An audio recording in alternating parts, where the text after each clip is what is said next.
My name is Audrey Walker. I'm 29 years old. I live in Boston. And on paper, I've done pretty well for myself. I have a stable job in digital marketing. I own a small condo just outside Beacon Hill. And most days, I'd say I'm doing okay. But if you were to ask me about my family, I'd tell you this. I've spent most of my life feeling like a ghost in my own home. Like I was there, but not really seen, not really heard. I grew up in one of those beautiful brownstone homes on a quiet, tree-lined street in Beacon Hill. From the outside, it looked like the picture of success. Polished windows, manicured hedges, the whole deal. But inside, it was a different story.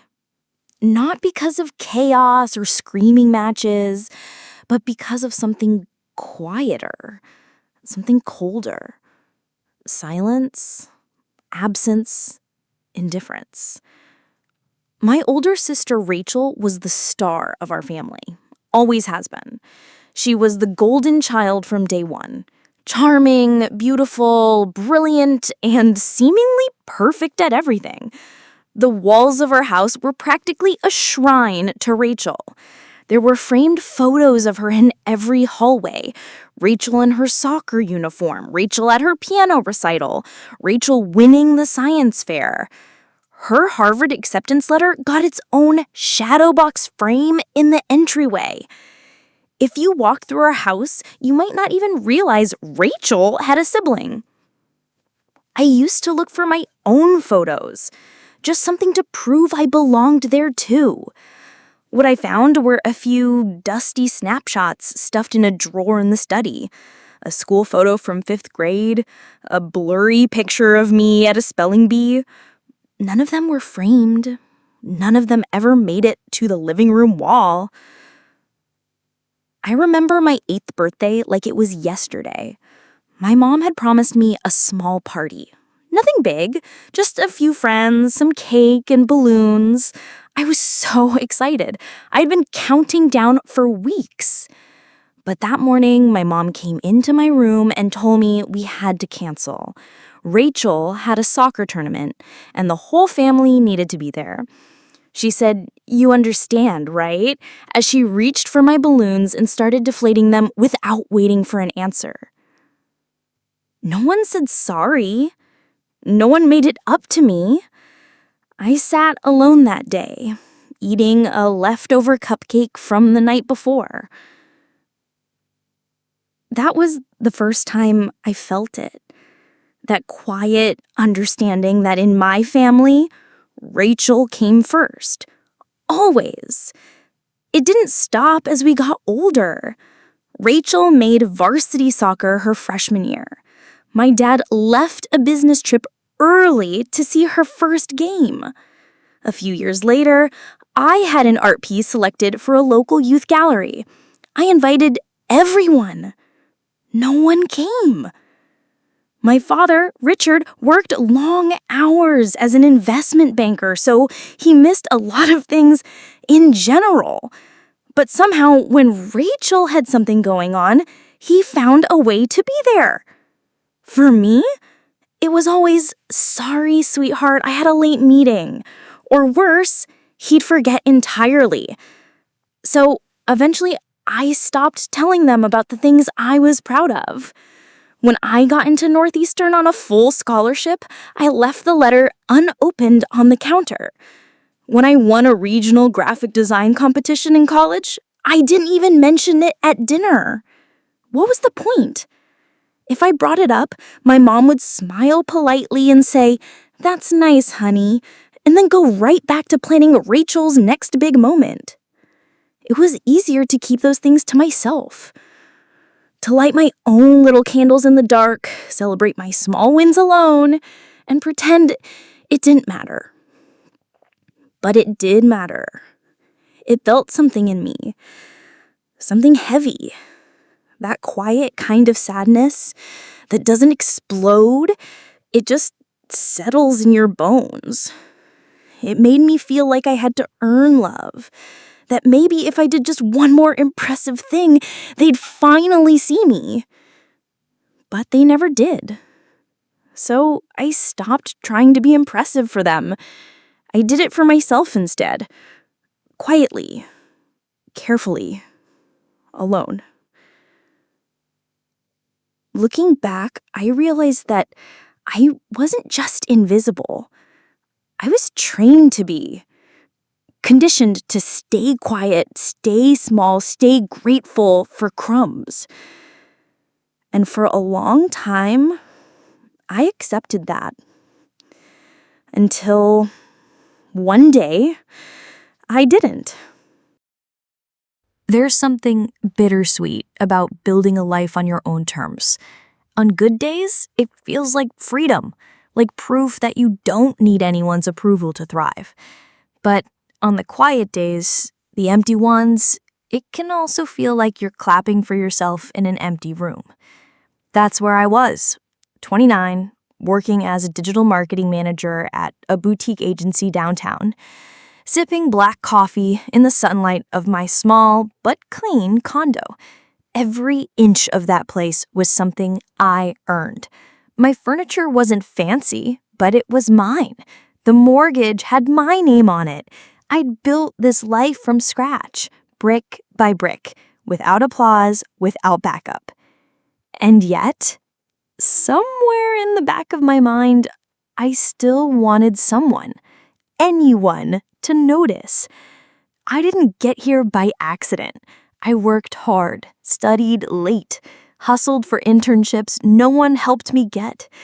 I spent years proving that I was smart, that I was capable. But when you come from a family like mine, all of that gets held up against a golden measuring stick. And that stick was Rachel. It started early. Senior year of high school, I got accepted to Northeastern with a full scholarship for digital arts and computer science. I was thrilled. I remember holding that letter in my hands, heart racing, thinking maybe, just maybe, this would be the moment they finally looked at me with pride. I left the letter on the kitchen counter, knowing someone would see it. The next day, Rachel came home with her own envelope, Harvard. My mom saw the crest before Rachel even opened it and started screaming. Champagne came out of nowhere. My dad canceled a meeting to come home early. That weekend, they threw a backyard party for her. Neighbors came. Old teachers showed up. They rented a white tent and hung fairy lights. When I told them about Northeastern, my mom blinked, smiled, and said, "That's nice, honey. Very practical choice." She handed me a card. No party, no cheers. Rachel was the star, and I was the lighting crew. In college, things didn't change much. Rachel joined campus leadership, got internships at top firms, graduated with honors. Her social media looked like a curated dream. And every holiday break, my parents would scroll through her Instagram and beam like proud sponsors. Meanwhile, I was working part-time, pulling double shifts, learning how to cook for myself in a tiny dorm kitchen, and nobody asked how I was doing. But I kept going. I graduated early, landed my first job within weeks, and climbed my way up through strategy, design, analytics, all of it. When I got promoted to manager last year, I brought it up at Sunday dinner. My dad didn't look up from his phone. My mom smiled vaguely and said, "Oh, good for you, sweetie." 2 days later, Rachel announced her engagement to Jason Blackwell. Everything changed. It was like watching someone drop a lit match into gasoline. Suddenly, the entire family was on fire with excitement. Jason was the kind of guy you only see in magazines. Clean-cut, successful, the heir to a luxury real estate company with properties from Boston to Palm Beach. Rachel had met him at a charity gala. Of course she had. The way my parents reacted, you'd think she'd just been crowned royalty. My dad called it the most important alliance our family's ever had. My mom cried over the ring. I remember sitting there, listening to them plan out the engagement party, the guest list, the announcements in local publications, and feeling like a stranger in the room.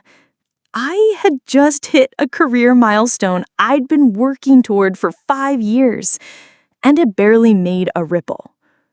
Rachel posted a photo of her Ming with the caption, "Future Mrs. Blackwell." It got over 2,000 likes in an hour. My promotion post got 9. 9.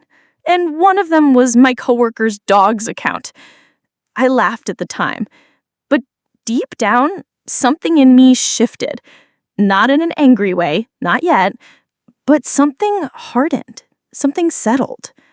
I started to understand that no matter how many hours I worked, no matter what I built, I would always be second best in their eyes. I wasn't dramatic or polished. I didn't go to an Ivy League school. I didn't walk into rooms and make people gasp. I was steady. I was quiet. And apparently, that meant forgettable. That realization didn't make me jealous. It made me tired. I didn't want to be Rachel. I didn't envy her spotlight. I just wanted to matter, to be seen not as the other daughter, but as someone worth noticing. But in my family, unless you shined like Rachel, you disappeared. And me? I was already halfway gone. Weddings have a way of revealing the truth about families. Not just who gets married, but who matters and who doesn't. Rachel's engagement to Jason set off a storm of excitement. Within a week, our mother had printed Pinterest boards in binders. There were color palettes, designer fittings, and appointments with wedding planners that charged more than I make in a month. The entire thing felt less like a celebration and more like the production of a royal event. At first, I tried to be part of it. I asked Rachel if she wanted help assembling save the dates or organizing a bridal Pinterest board. She laughed. Not kindly, more like a gentle scoff. She said, "Audrey, you don't really get how luxury weddings work." It wasn't even cruel, just casual, like I'd offered to bring canned frosting to a 5-star bakery. Still, I told myself not to take it personally. I assumed I'd at least be one of the bridesmaids.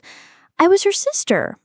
Not a close one, maybe, but still family. A few days later, I found out I was wrong. I was scrolling through Instagram when I saw a boomerang video of Rachel clinking champagne glasses with 5 other women at a boutique bridal shop. The caption read, "Couldn't ask for a better bride tribe." My name wasn't tagged. My face wasn't in the photo. Because I hadn't been invited.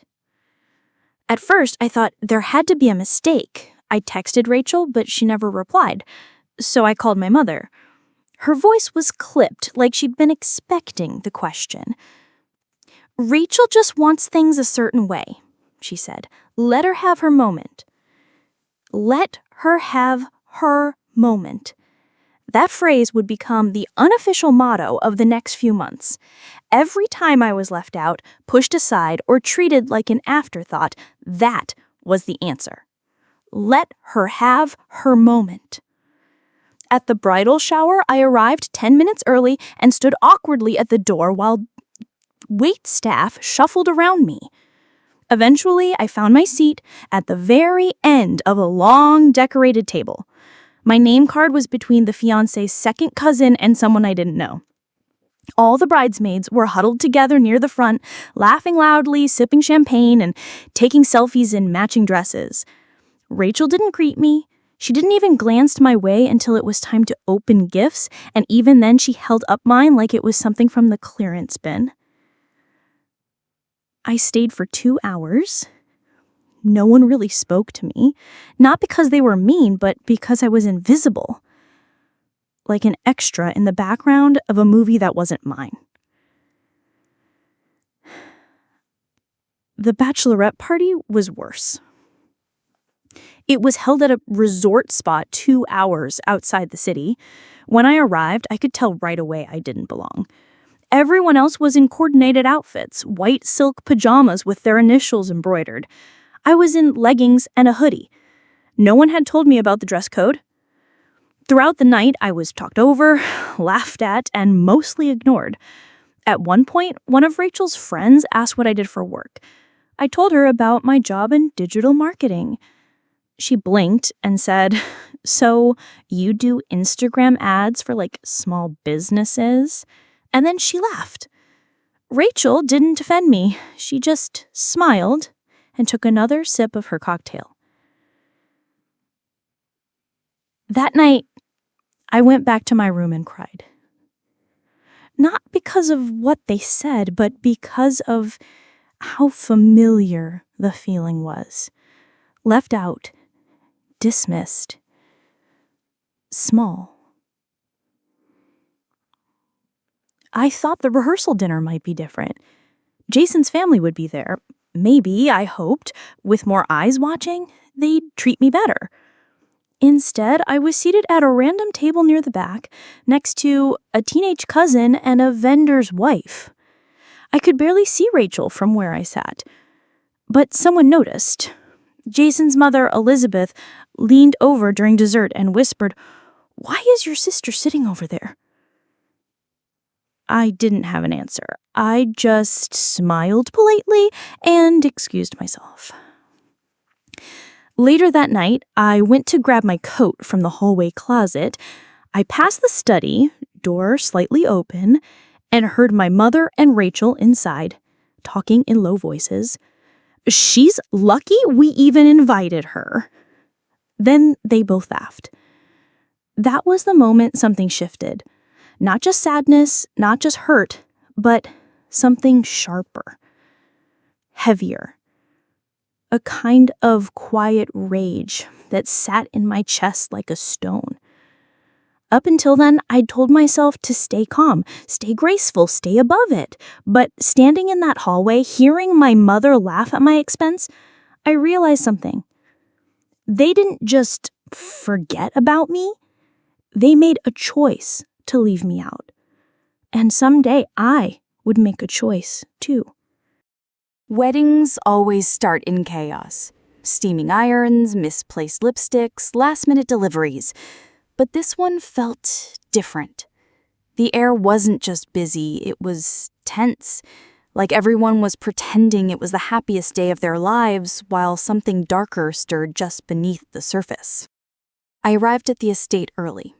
Rachel's wedding was being held at a private country club just outside of Boston, complete with marble fountains, manicured rose gardens, and a ballroom that looked like it had been ripped from a European castle.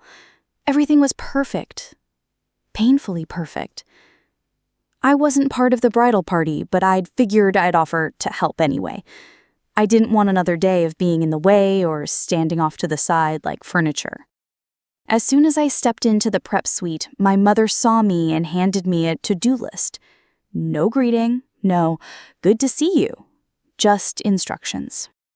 "Can you run down to the main floor and make sure all the bathroom baskets are stocked, and grab some lemon water for the bridesmaids, not the cucumber kind. Rachel hates cucumber." I nodded, said nothing. Upstairs, the bridesmaids were lounging in silk robes with "Bride Tribe" printed in rose gold across the back. They were laughing, eating catered brunch, sipping champagne. A spread of sandwiches, pastries, and fruit trays lined the table. I reached for a small sandwich, hadn't eaten all morning, and one of the bridesmaids tapped my hand, smiling sweetly but firmly. "Oh, sorry, those are just for the bridal party." I pulled my hand back. No one even looked twice. In the center of the room, Rachel was sitting in a white leather chair, holding a magnifying mirror. Her lashes weren't curled the way she liked. Her voice rose sharply. "These look awful. I said wispy, not spidery. What's wrong with everyone today?" The makeup artist apologized and started over. Our mother stepped in, whispering that it was okay, that the lighting was just bad, that everything would be fine. I was standing by the window, quietly folding an extra robe that had fallen off a chair, when she turned on me. "Can you not just stand there doing nothing? There's plenty that needs to get done." It was like a reflex.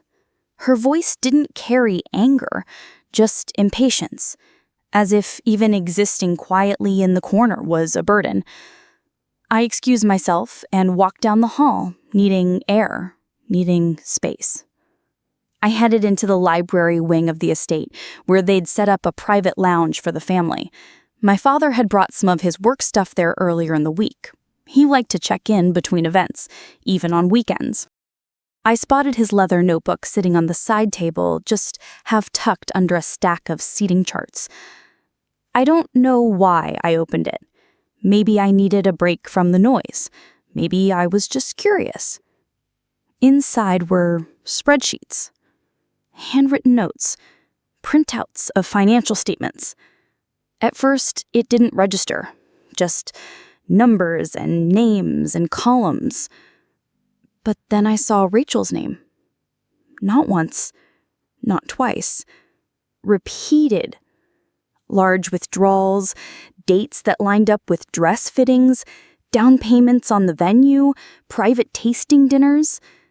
But the money wasn't coming from her personal account. It was coming from our family's investment firm, the one our father built over 30 years. Page after page, and then a total. Over $200,000 gone. My mouth went dry. I flipped to the last page. Notes in my father's handwriting. Need to ask Rachel about these. Unexplained. He'd underlined it twice. I sat still, holding the notebook like it might burn through my hands. Before I could think, my phone buzzed on the table beside me. A text. From Marcus. I didn't recognize the number, but the preview showed everything. "Can't wait to sneak away tonight. We'll make it our little secret like old times." I felt the blood drain from my face. Marcus. Jason's best man. Rachel's ex-fling from college. The one she swore was ancient history. And now, on her wedding day, she was planning to meet him alone. I stared at the screen for a moment, heartbeat slow and heavy, then calmly opened my camera and took photos. Every spreadsheet, every note, the text message. I saved them to a hidden folder in my cloud backup.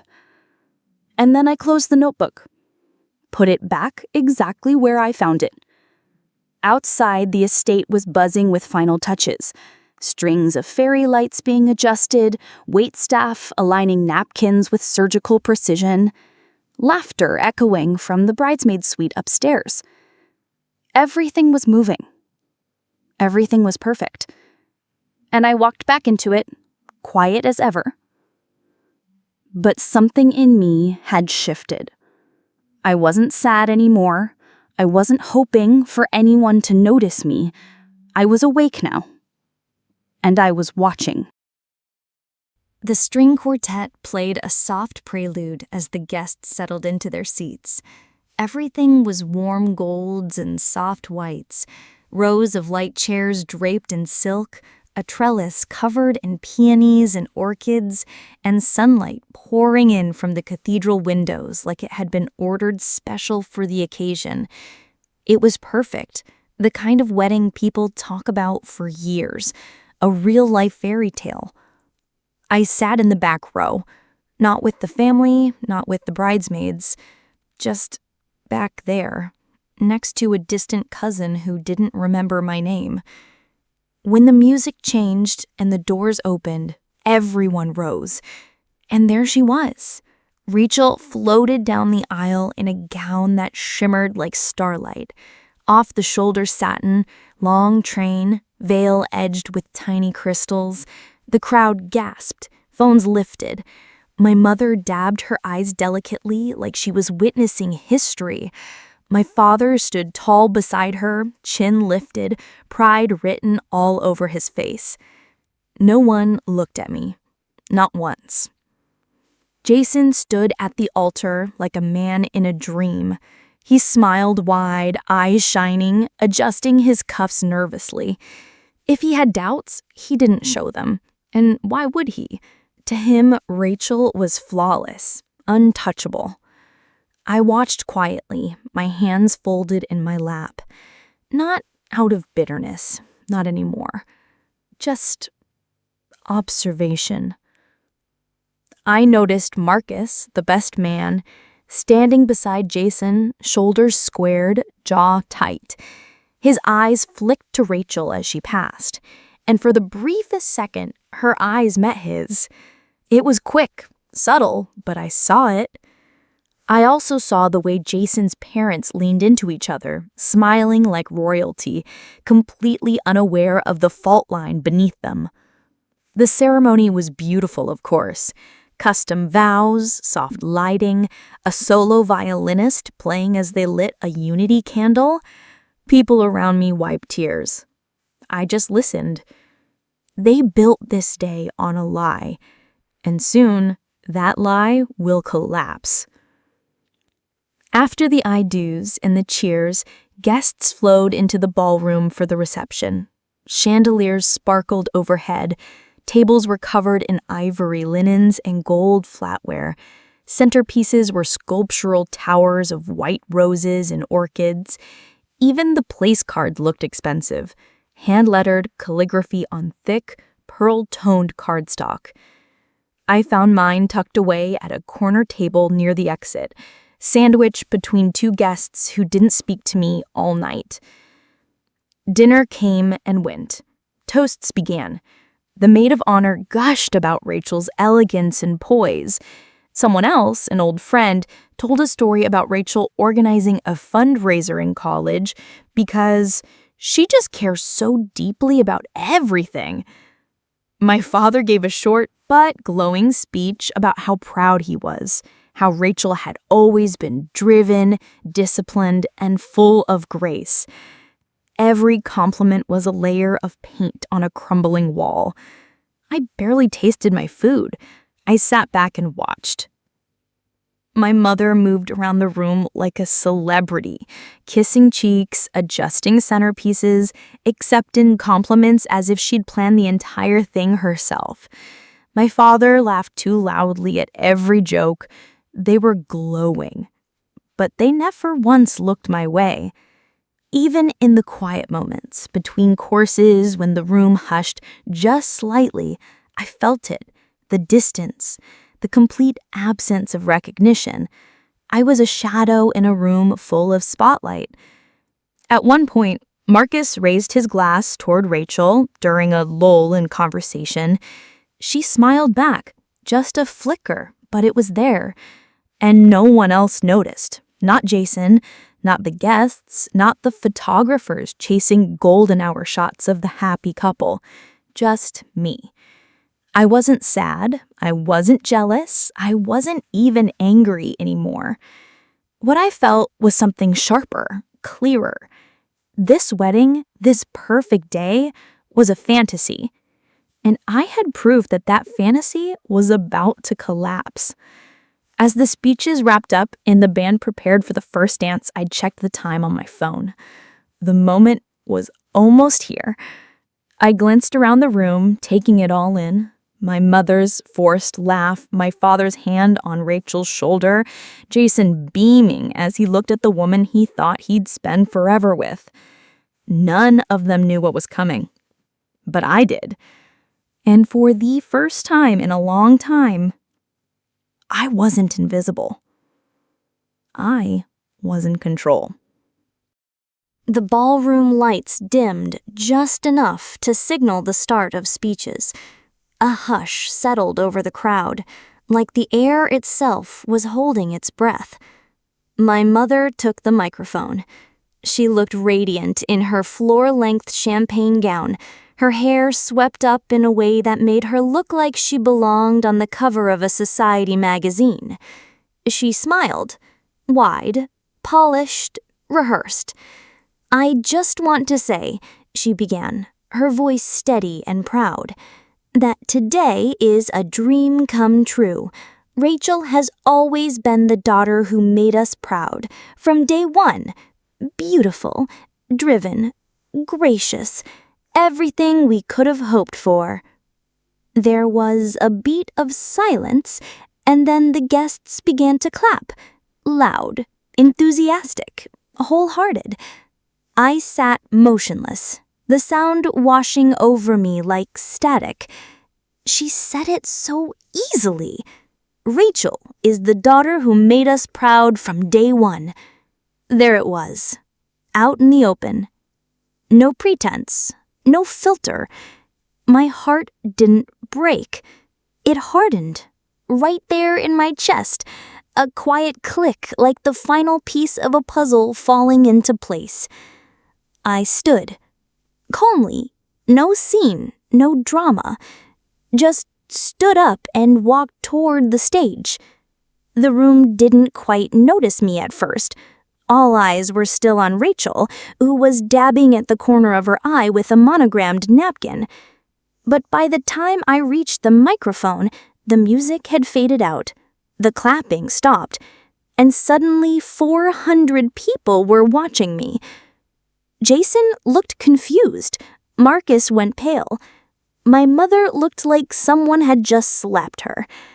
I took a breath, steady, clear. Then I spoke.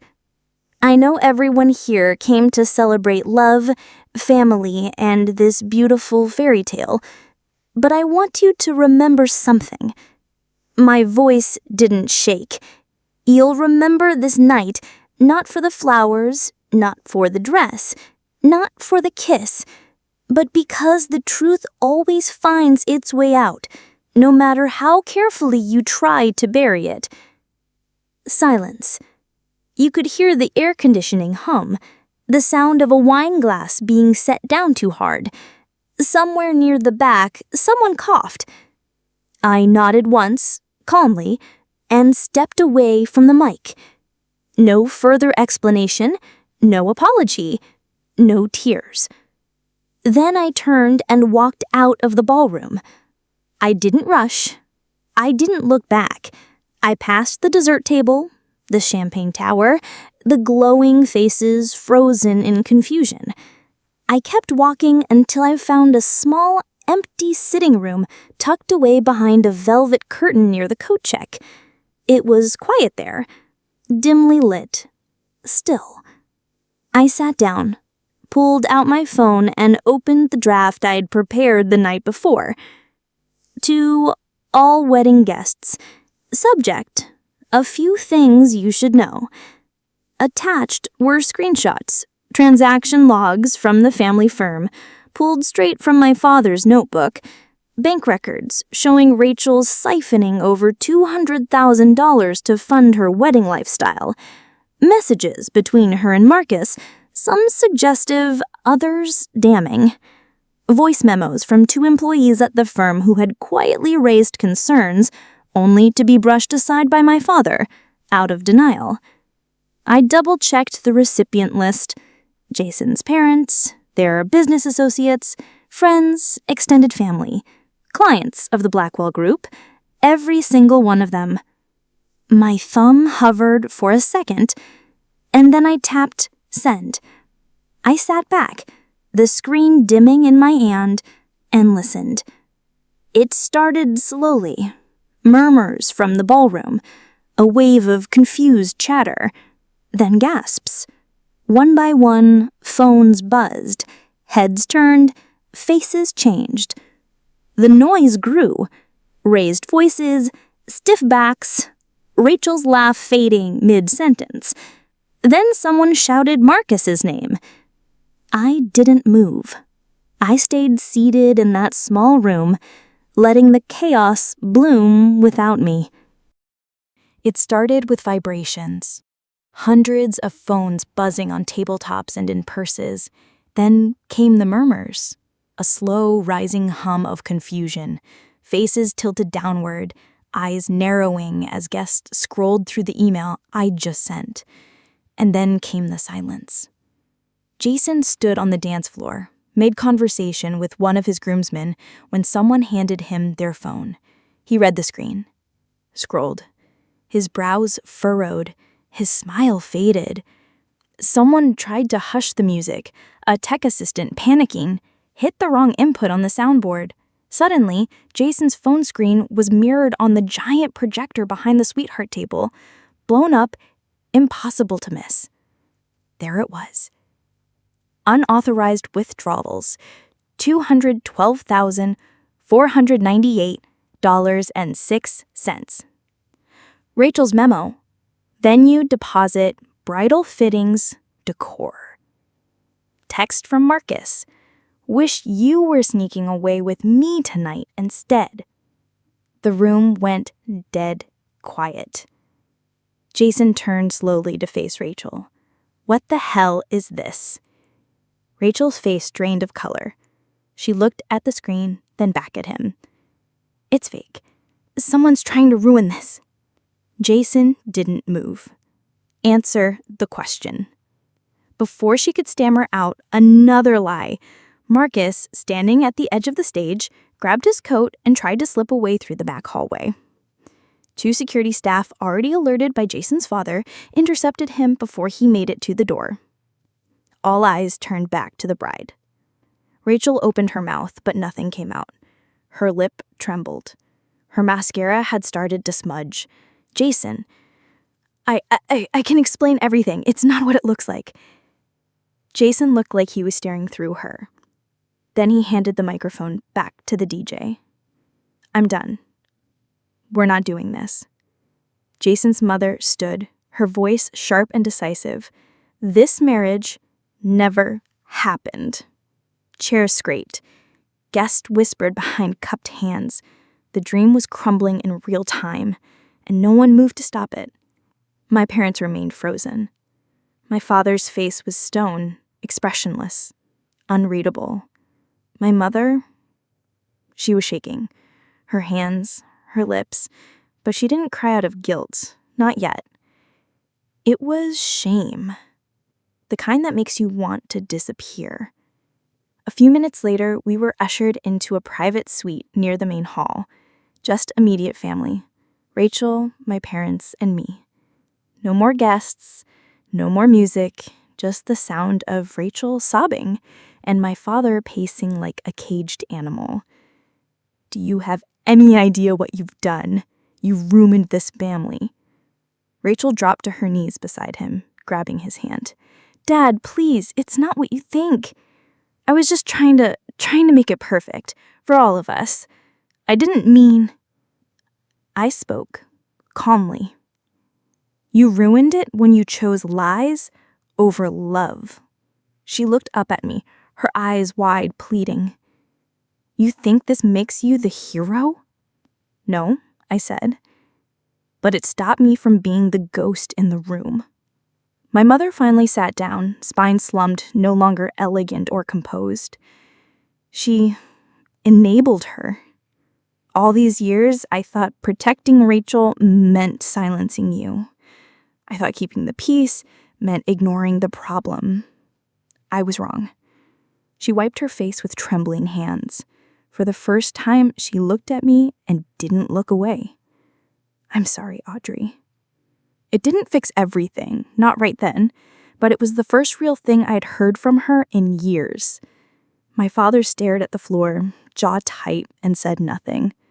Rachel cried harder, mascara streaking down her face, her hair coming loose, her hands shaking. The golden child. The perfect one. The one they'd built their dreams around. And now, all of it was gone. She'd stolen from her own family, cheated on her fiancé, lied to everyone. And in the end, all that charm, all that poise, none of it saved her. It was grief in that room, not just over the wedding or the scandal or the money, but over the illusion we'd all been living in. My sister wasn't who they thought she was, but I wasn't who they thought I was either. 3 months had passed since the wedding that never was. The headlines faded, the gossip lost steam.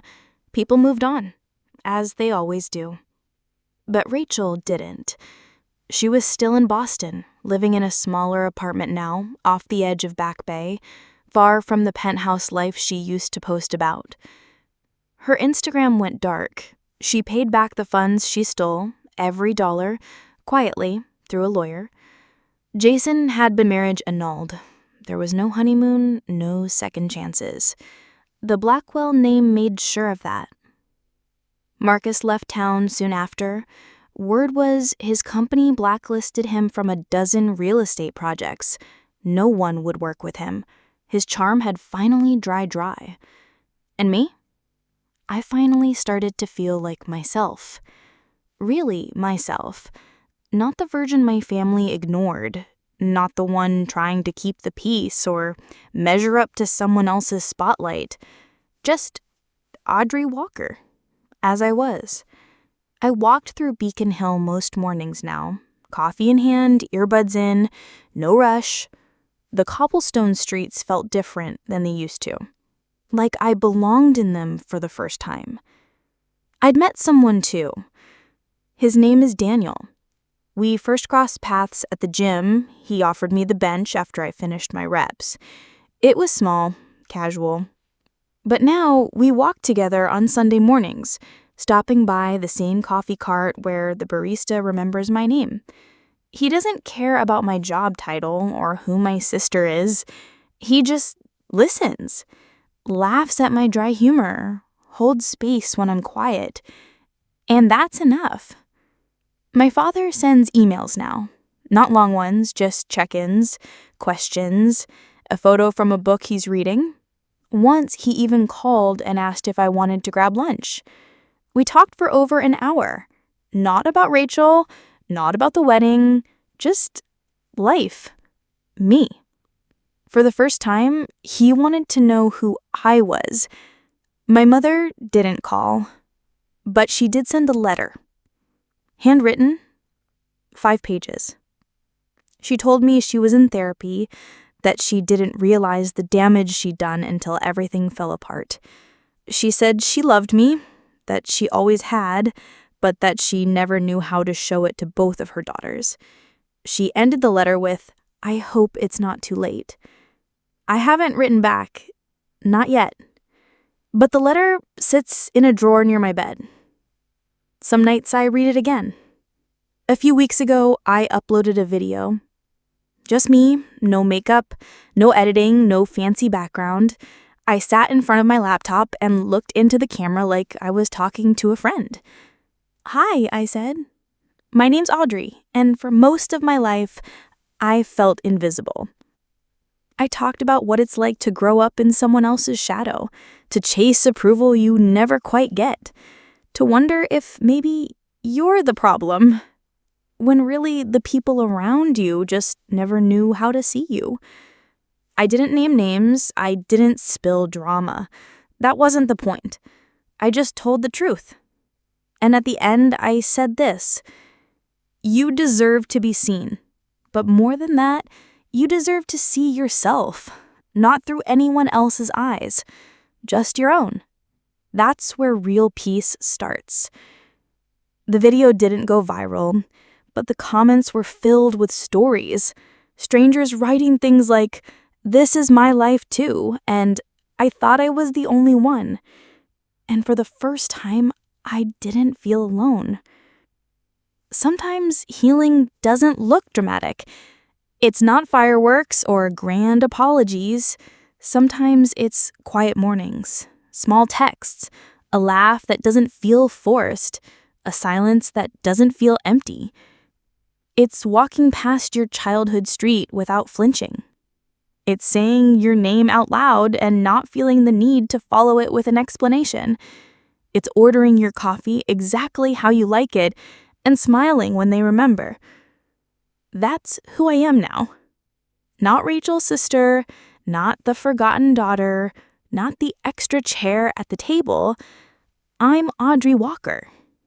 And I'm no longer invisible.